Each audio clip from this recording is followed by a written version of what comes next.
É uma contradição. Eles não estão dizendo a mesma coisa. Um deles está dizendo a verdade.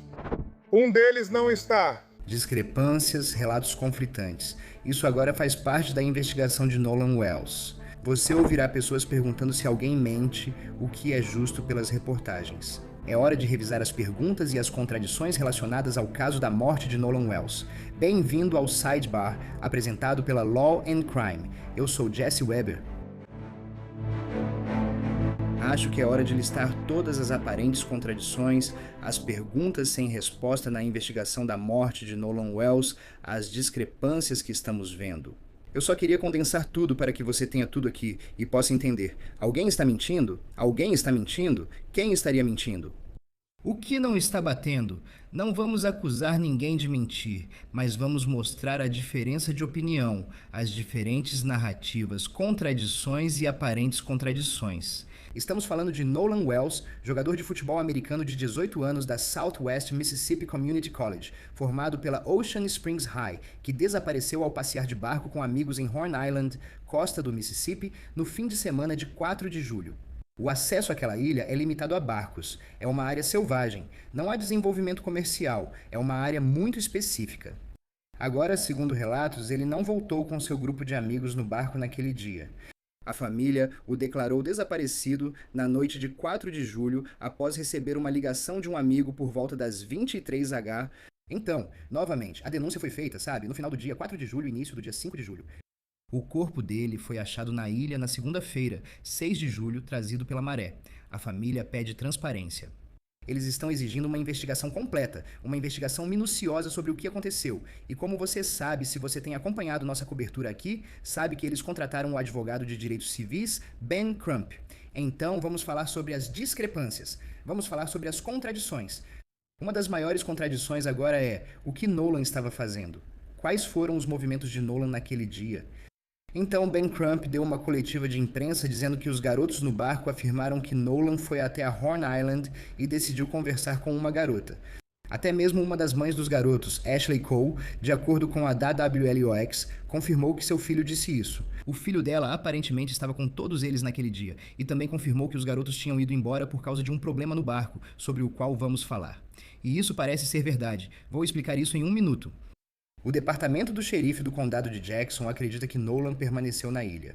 A ABC News está informando que um dos supostos amigos de Nolan, Trayston Shepard, afirma que Nolan queria ficar para conversar com uma garota e que voltaria no barco de outro amigo.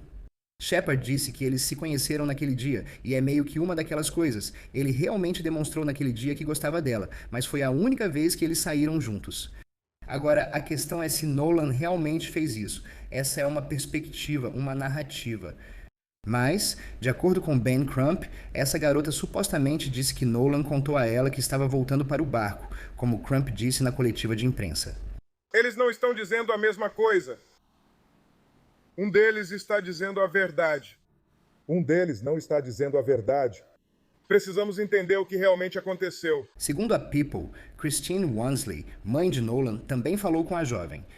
Christine disse em uma entrevista ao Griot que ela realmente entrou em contato comigo inicialmente, basicamente dizendo que foi uma situação de oi e tchau. Essa entrevista, aliás, foi publicada em 14 de julho. A ABC News diz que tentou contatar a jovem e as autoridades informaram estar entrevistando todos que tiveram contato com Wells naquele dia. Portanto, é provável que tenham falado com ela, mas não sabemos sua identidade. Não ouvimos nada dela publicamente, mas há essa aparente contradição sobre o que Nolan pode ter feito. Além disso, ninguém do barco ou da ilha falou publicamente naquele dia, o que aumenta a busca confusão. Todos estão em silêncio. Tudo bem, sem querer desviar, mas temos um patrocinador incrível que apoia nosso trabalho. Preciso dizer, nada estraga um visual como um cinto quebrado ou gasto. Mas a Anson Belt Buckle está aqui para salvar o dia. A Anson é uma empresa familiar que reinventou completamente como os cintos devem funcionar desde que foi lançada em 2009. Olha isso aqui agora, cinto azul marinho. Onde encontrar um cinto de couro azul marinho assim? A Anson usa um sistema de trilho microajustável em incrementos de 1/4 de polegada, sem furos. Assim, seu cinto se ajusta perfeitamente e te acompanha o dia todo. Sentado, em pé ou em movimento, você estará elegante e confortável. Esse cinto é incrível e estiloso. E, como todas as tiras e fivelas são intercambiáveis, você sempre terá um cinto que combina com sua roupa. Possuem mais de 40 mil avaliações 5 estrelas e oferecem garantia vitalícia. Já que a Anson patrocina hoje, clique no link na descrição ou escaneie o QR Code para montar seu kit com 2 peças bônus, uma fivela e uma tira grátis. São 3 fivelas e 3 tiras, que podem ser combinadas de 9 maneiras diferentes, tudo em uma única caixa. Então, clique no link, monte seu kit e eleve o nível do seu cinto hoje mesmo. E, a propósito, o barco está com problemas. Interessante.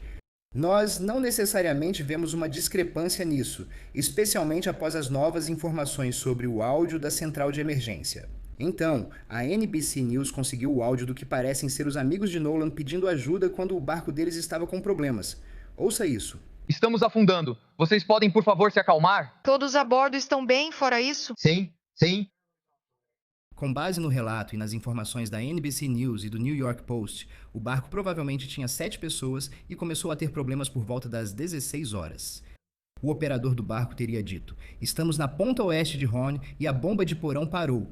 Quero encalhar o barco e rebocá-lo de volta."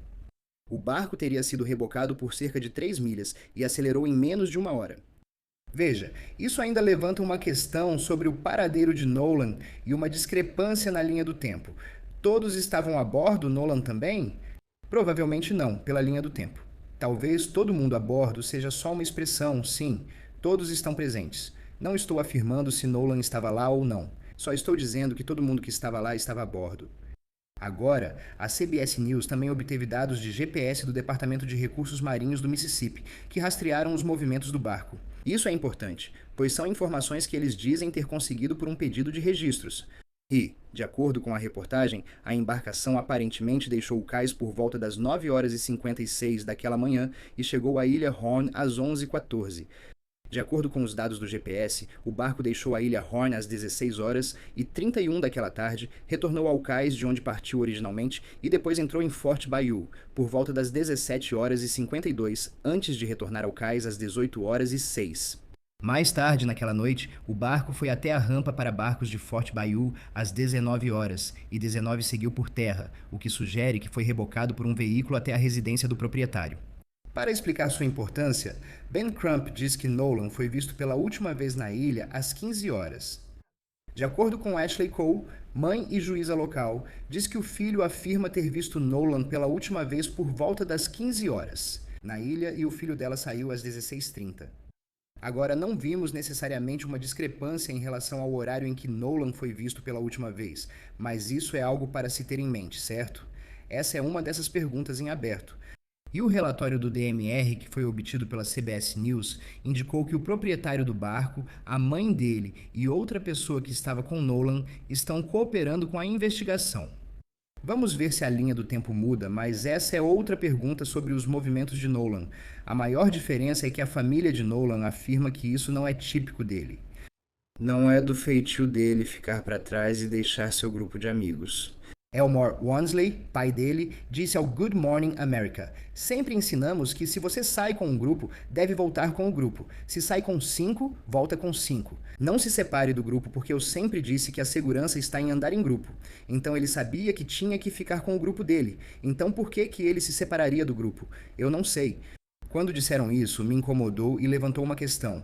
Sei que ele não faria isso. Repito isso para ele todo dia. Você está mentindo para mim." Agora, também houve muita discussão sobre se ele realmente voltou para o barco, voltou para o continente, porque tudo gira em torno dessa foto de uma festa, uma foto que aparentemente talvez mostra Nolan nessa festa na piscina de manhã cedo, no dia 5 de julho. Ou seja, se você acredita nisso, essa é a ideia. Ele saiu do barco, chegou ao continente, foi para essa festa, morreu de alguma forma, foi levado de volta para a ilha Horn depois e então foi encontrado morto e levado pela maré até a praia. Presumivelmente foi isso que ocorreu, certo? O problema é que Ben Crump aparentemente compartilhou novamente essa foto que as pessoas acham ser de Nolan na festa. Segundo o New York Post, Crump publicou essa foto nas redes sociais e ela foi compartilhada por ele. Isso veio de uma conta chamada Chanel Tarot TV. O povo está falando. Escuta, não sei se isso é fato ou boato, pois não houve confirmação oficial. Às vezes seguimos pistas até achar a verdade. Veja o que foi descoberto nas redes sociais ontem à noite. Posts nas redes sociais dizem que há uma foto de Nolan em uma festa na piscina no condado de Jackson antes da 1 da manhã de 5 de julho. Mas a discrepância, a contradição, Shepard, certo que eu mencionei antes, o suposto amigo de Nolan, disse que essa foto não era do dia 5 de julho, não era daquele fim de semana. Na verdade, era de uma festa em 27 de junho em Pass Christian, Mississippi. A Rolling Stone informou que a foto foi tirada às 11h58 da noite. Naquela noite de junho, com o veículo confirmando que outra pessoa forneceu a eles os metadados dessa foto e de outras fotos daquela noite. Então, Ben Crump foi questionado sobre isso, certo? Ben Crump foi questionado sobre esse acontecimento em uma coletiva de imprensa essa semana e meio que ficou na defensiva. Ele disse: "Eu não compartilhei a foto, eu só republiquei." Estamos republicando tudo. Vamos deixar claro, estamos republicando tudo porque estamos tentando fazer com que as pessoas se manifestem e liguem. E desde o começo dissemos que estamos em uma busca feroz pela verdade. Então, estamos tentando postar coisas por aí, perguntar às pessoas: você sabe algo sobre isso? Nos avise. Só porque repostamos não significa que autenticamos qualquer coisa. Há muitas discrepâncias, contradições e versões diferentes sobre a existência de uma briga ou altercação. Então, Ben Crump mencionou que há um vídeo circulando nas redes sociais em ou perto da Horn Island, no qual ele pareceu afirmar que Nolan poderia ser ouvido. Ele teria dito: "Me dá meu maldito telefone. O que você está fazendo, caramba?" Durante a coletiva perguntaram: "Como você sabe que essa é a voz do Nolan?" Crump teria dito que várias pessoas identificaram como sendo a voz do Nolan. Mas, de acordo com a ABC News, o amigo do Nolan, Sr. Shepard, afirma que não houve altercação, que o Nolan não estava envolvido. Shepard afirma que Nolan não aparece no vídeo dizendo: "Sou eu gritando, não houve menção a telefone e Nolan não estava na ilha." Shepard diz que isso foi uma briga com um estranho. Shepard falou a Rolling Stone: "Aquelas palavras eram minhas, não do Nolan. Entendo que todos querem justiça e saber o que ocorreu com ele." Crump foi questionado sobre isso essa semana em outra coletiva e disse: "Uma testemunha nos contou isso, então divulgamos." E então outra testemunha se apresentou e disse: "Não, aquela era a voz dele. Temos outras testemunhas que disseram que houve outras brigas. Estamos tentando analisar tudo isso. Temos especialistas em áudio analisando isso, mas sabemos que algumas pessoas disseram que era ele, e há pessoas que dizem que não era ele." Aliás, também não há um consenso claro sobre o telefone do Nolan. Ben Crump declarou em uma coletiva na semana passada que adolescente deixaria o celular para trás se fosse ficar na ilha, que adolescente não levaria o telefone. Isso não faz sentido.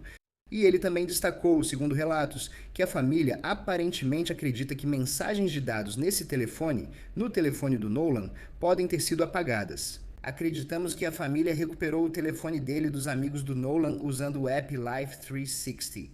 Mas o amigo do Nolan, novamente, o Sr. Shepard, disse para a ABC que não é incomum as pessoas deixarem seus celulares nos barcos. O tio do Shepard, que aparentemente estava dirigindo um dos barcos naquele dia, confirmou isso. Shepard disse: "Nossos amigos estão lá fora, com quem nos comunicamos, e estamos em água salgada, não doce." Quando Nolan entrou na água, ele colocou o celular no painel do barco junto com provavelmente outros 15 celulares, e essa é mais uma atualização, aliás, enquanto tentamos descobrir a verdade sobre o celular. Ficamos sabendo por Ben Crump que o celular de Nolan passará por uma inspeção conjunta tanto dos investigadores do estado quanto dos próprios peritos da família. Então isso pode mudar tudo. Pode ser muito interessante. É diferente ver isso, não é? Uma inspeção conjunta. Falei com o advogado Tyler Bailey sobre isso. Veja. É altamente incomum que a família da vítima, junto com seu advogado, seja autorizada a participar com as autoridades na inspeção de um celular, dados. Esse é realmente o ponto central, uma das evidências cruciais neste caso. Eu não acho que isso teria acontecido sem toda a conversa que está rolando pelo país sobre como essa investigação se desenrolou. Isso mostra que há uma certa desconfiança entre a família e as autoridades aqui. Então deveria haver alguns peritos forenses especializados em extração de dados, representando o Estado, e também provavelmente haverá um perito independente que o escritório do Sr. Crump terá presente junto com o promotor ao mesmo tempo. Assim, todos podem ver ao mesmo tempo se todos os dados estão sendo extraídos, garantindo que nada fique para trás. Porque a grande questão aqui é que o anúncio precoce de que não havia suspeita de crime, a evidência do celular que a família recebeu, acredito que alguns dias depois que Nolan desapareceu, ou na noite do desaparecimento, não me lembro exatamente o momento, e então o desaparecimento das mensagens de texto e dos dados do Snapchat, permitir a presença de peritos de ambas as partes ou uma extração conjunta de dados ajudará a família a se sentir mais confortável, sabendo que todos os dados estão sendo analisados e não aos pedaços, porque muitas vezes já vi casos em que havia dados de um celular, dados que foram extraídos e o Estado diz, bem, isso é outra informação, informações foram apagadas, não podemos recuperá-las. Mas isso não é normal quando o perito forense pode ver o que foi apagado, né, o que foi alterado nos dados. Agora, eu diria, obviamente, a maior discrepância, a maior dúvida que temos agora, o maior mistério. Como Nolan morreu? Qual foi a causa da morte? Até agora, os resultados da autópsia oficial do laboratório do médico legista do Mississippi ainda não foram divulgados. Aparentemente, há resultados de toxicologia pendentes que eles precisam obter. Ainda não recebemos os resultados da autópsia independente pedida pela família de Nolan via Ben Crump, e o corpo de Nolan aparentemente foi levado para Washington, D.C. Segundo Ben Crump, o atraso se deve a voos cancelados. Agora, em um episódio onde estamos falando sobre contradições, se essas duas autópsias não coincidirem, se os resultados forem inconsistentes, isso vai ser um problema. Ben Crump disse a Don Lemon que a autópsia independente vai revelar se havia outros ferimentos físicos além do afogamento. Veja como pensa o detetive aposentado Matt Irvine. Não é incomum haver mais de uma autópsia em um caso, e não é incomum que profissionais médicos discordem. E é ainda menos incomum que cientistas ou outros profissionais eminentes discordem sobre como interpretar os fatos em um caso. A autópsia em si, pelo menos a autópsia preliminar, tanto a oficial quanto a particular encomendada pela família, já deve estar completa ou quase completa agora, ou estará muito em breve. Mas há etapas adicionais, como a análise toxicológica, por exemplo, que podem levar novamente mais algumas semanas. Então isso ainda vai demorar um pouco. Acho que provavelmente outras testemunhas em potencial podem ser identificadas além do grupo de amigos que foi para a ilha com o Sr. Wells. Essas entrevistas podem durar mais dias ou semanas. Provavelmente eles vão fazer novas entrevistas à medida que obtêm informações de uma pessoa que exigem que voltem e esclareçam ou confirmem informações com alguém com quem já conversaram. Então, acho que provavelmente estamos falando de algumas semanas, tanto para a investigação do xerife do condado de Jackson, quanto, espero, para a investigação independente solicitada pela família e pelo Sr. Crump. Então, espero que não demore muito mais do que isso. O difícil em um caso como esse é que, às vezes, mesmo depois de reunir todas as informações, você não tem uma resposta clara. Quero dizer, por exemplo, se a conclusão for que ele se afogou, isso é uma causa da morte, não a forma como a morte ocorreu. Ele pode ter se afogado acidentalmente, por suicídio ou homicídio. Então, no final das contas, podemos ter todos os fatos e ainda assim não ter uma resposta que satisfaça a família enlutada ou outras pessoas preocupadas com o que aconteceu. Porque as evidências forenses não seriam tão claras a ponto de sugerir como alguém se afogou, certo? Quero dizer, como você poderia mostrar isso, a menos que houvesse algum tipo de trauma por objeto contundente ou algum tipo de evidência de que, sabe, ele foi segurado ou empurrado na água ou algo assim? Seria realmente difícil saber. Exatamente. Mesmo que haja ferimentos no corpo dele, dependendo do tipo, podem ter sido causados por outra pessoa ou pela correnteza forte. Sabe, nem existe uma conclusão oficial ou consenso sobre quando ou onde Nolan morreu. Ele morreu em terra? Ele morreu na água? Ele morreu em um barco? O corpo foi achado em 6 de julho na água, perto da ilha. Ainda há dúvidas sobre por que não foi encontrado antes. Ben Crump afirmou em coletiva. Ele sumiu em 4 de julho e dizem que o corpo deveria estar lá em 5 de julho. Por que o corpo só foi encontrado em 6 de julho? Isso realmente não faz sentido. Perguntei ao Brian Thrasher, da United Cajun Navy, que participou das buscas por Nolan. Ele estava lá quando o corpo de Nolan foi encontrado. Ele não tem certeza. Lembre-se, isso foi no começo, pois o corpo de Nolan ainda não tinha sido identificado oficialmente. Veja o que ele disse nessa entrevista anterior. Só para esclarecer uma coisa, por que o corpo não foi encontrado antes? Eu acho que, bem, posso te dizer que comecei a sobrevoar a ilha, na parte da ilha onde o corpo apareceu por volta das 6h30 da manhã, e acredito que ele foi encontrado por um guarda florestal às 8h45. Acho que ele deu a costa nesse período porque estávamos fazendo um padrão de busca em grade, de norte a sul. E eu acho que ele simplesmente apareceu e um guarda-parque estava apenas fazendo sua ronda normal pela manhã. Mas pela situação, acredito que eles estavam mais atentos e alertas na ilha, sabendo o que tinha ocorrido e o que se passava. Mas sim, me disseram que foi por volta das 8h45 quando um guarda avistou, comunicou, porque eu vi uma longa fila de barcos de emergência vindo do sul para o norte. Desculpe, indo para o sudoeste em direção à ponta noroeste da ilha. Minha opinião é que ele, quando entrou na água, seja lá como entrou, não foi muito longe antes de se afogar por causa disso. Levou só alguns dias para ele ser levado de volta ao sul, até a ponta da ilha, a mesma ponta da ilha onde foi visto pela última vez.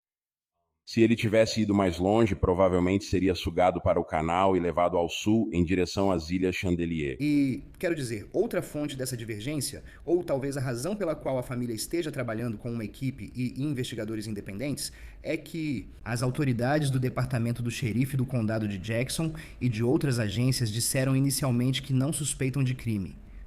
Há uma questão, é cedo demais para dizer isso? Por que eles disseram isso? Olha, o xerife pareceu indicar que o corpo de Wells não apresentava trauma homicida, que parece ter sido afogamento. Ele disse isso mesmo sem o resultado da autópsia, enquanto o legista afirmou que não vai especular, segundo a revista People e a ABC7. Curiosamente, a da IWLBT3 informou que o governador do Mississippi, Tate Reeves, entrou na conversa, comentando sobre esse caso pela primeira vez, dizendo: "O que eu vou simplesmente dizer é que não sei todos os detalhes. Eu não sei todos os fatos que envolvem o caso. Ainda não vi nenhum fato ou evidência que sugira qualquer ato ilícito. Mas se houver, eu tenho confiança de que o escritório do xerife, o escritório do promotor, os membros do Departamento de Segurança Pública que lidam com esses crimes, se tivesse ocorrido algum, eles vão encontrar e vão fazer o que for necessário." Mas veja, vamos falar sobre discrepâncias. A família teme que algo mais esteja envolvido, questionando quando ele foi encontrado, por que saiu sozinho sem telefone e como ninguém o viu. Se é uma ilha lotada, se ele estava se afogando, ninguém o viu, ninguém veio ajudar. E também eles destacam que ele era atlético. Ele estava, entre aspas, em ótima forma e sabia nadar. Você também tem várias coisas acontecendo aqui. Então não é só a família buscando respostas e a investigação avançando, mas isso também é preocupante. A TMZ informou que o escritório do FBI em Jackson anunciou que está revisando ameaças relacionadas à investigação de Nolan Wells. Eles não detalham as ameaças, nem quem as recebia ou a quem eram direcionadas, mas o FBI disse que esses esforços ocorrem junto com a investigação independente do condado de Jackson. Segundo a Daiba LOX, o xerife John Ledbetter, do condado de Jackson, afirmou que o FBI também auxilia na análise das evidências digitais do caso. E só para acrescentar a essa possível discrepância sobre se houve ou não crime e quem poderia ou não estar supostamente envolvido, de acordo com a ABC News, o Sr. Shepard disse que os investigadores conversaram com ele e seus amigos, e ele enfatizou que eles têm um grupo de amigos diversificado. Ele disse que ele e seus amigos recebem ameaças de morte desde que Nolan foi achado. Que ele queria se pronunciar para esclarecer desinformações, afirmando que nem ele nem seus amigos tiveram envolvimento na morte de Nolan. Que ele rejeita a ideia de que a questão racial faça parte disso, considerando o fato de que Nolan Wells é negro e parece que ele estava cercado apenas por pessoas brancas. Eles tentam criar uma narrativa inexistente. Ele está errado. Entendo o luto dos pais de Nolan, mas acho que ele se aproveitou disso, o que não gosto, pois eles estão vulneráveis. E Shepard pediu para que todos apenas relaxassem e deixassem todos lamentar a perda de Nolan e que nos lembrássemos dele como o cara doce que ele era, e não como algo de que temos medo por causa do trauma que tivemos. Se Ben Crump está fazendo a própria investigação, deixem que ele a faça. Depois deixem o departamento do xerife concluir a investigação deles e apurar os fatos do lado deles. Vamos todos apenas conhecer a verdade em vez de tirarmos conclusões precipitadas sobre as coisas. Não fizemos nada de errado aqui e não entendemos por que estamos recebendo tanto ódio. Todos nós nos importávamos e amávamos Nolan, e ninguém queria ver Nolan morrer. Ninguém queria ver a vida dele ser tirada tão cedo. Eu só sei que perdi meu melhor amigo. Wells era alguém com quem você logo se sentia à vontade para conversar. Ninguém machucaria Nolan no nosso grupo. Morreríamos por ele. Nós faríamos tudo ao nosso alcance por esse cara. Se ele precisasse de qualquer coisa, nós faríamos. Nolan nos uniu a todos. E veja, agora sabemos um dos possíveis próximos passos, que esse caso pode ser apresentado a um grande júri. Ben Crump anunciou isso em coletiva de imprensa, após a família se reunir com a promotora de Jackson, Angel Myers McGrath. O principal da reunião foi que a promotora afirmou, segundo ele, que o caso seria entregue a um grande júri para possível apresentação de acusações ou denúncia formal assim que o escritório do xerife concluísse a investigação. Mas isso não é garantido. Não é uma garantia de que será apresentado a um grande júri. Não é uma garantia de que o grande júri apresente uma denúncia formal. E, aliás, nem estamos dizendo que seria uma acusação de homicídio. Alguém pode ser acusado de um crime não ligado diretamente à morte de Nolan, como adulterar provas ou mentir para a polícia. Não estou dizendo que isso ocorreu, só quero que considere isso enquanto falamos sobre a possibilidade de um grande júri. Voltando ao xerife John Ledbetter, ele disse à ABC: "Não devemos nos apressar nem seguir cronogramas, mas precisamos ser diligentes na coleta de fatos. É isso que a família merece." Ele está certo. É isso que a família merece. Mas veja, nós não sabemos o que aconteceu com Nolan. Não sabemos o que ele fez depois das 15 horas. Não sabemos se ele morreu na água, em terra ou em um barco, se houve envolvimento de alguém, responsabilidade criminal ou adulteração do telefone. Nós não sabemos quem está dizendo a verdade ou não, mas o que eu sei é que vamos continuar acompanhando isso e ver como isso se desenvolve. Isso é tudo que temos para vocês agora aqui no Seed Bar. Pessoal, muito obrigado por nos acompanharem. Como sempre, inscreva-se no YouTube, Apple Podcasts, Spotify ou onde ouvir podcasts. Também pode nos assistir na NBC Peacock. Me siga no X, Instagram e no programa Jesse Weber ao vivo na News Nation de segunda a sexta às 11 da noite no horário do leste. Até a próxima!